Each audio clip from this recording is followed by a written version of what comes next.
No, pwede umorder kayo pa. Wala guys.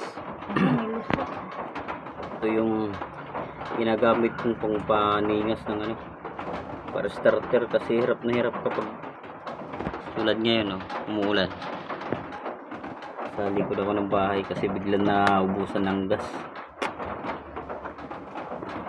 Parang disaster, umuulan pa tapos walang roofing sa labas. Kailangan kong gawin ito.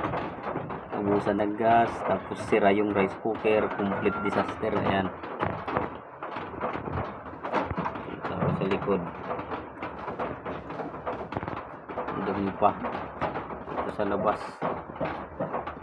pero at least magagawa kong maluto itong kanin sinaing ko. So ayan, thank you na din dito sa flame gun na to na na-order ko sana. Ganda pala, bawat bahay merong ganito. Ngayon isasuggest ko na merong ganito, kasi pag biglaan, lalo na hindi tayo sanay sa kahoy, nasanay sa gas, nakagas range. Ayan, hindi tayo basta-basta makakapag paningas kagad. Malalagay sa alanganin yung niluluto natin pag matambay na masyadong mahaba ang oras.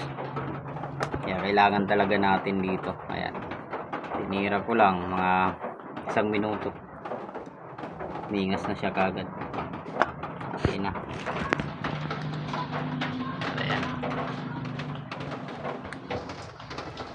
ayos.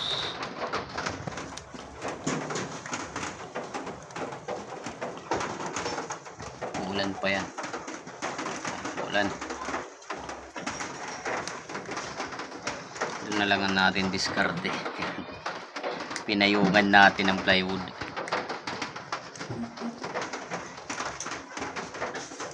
Yan talaga mahirap, diskarte na lang.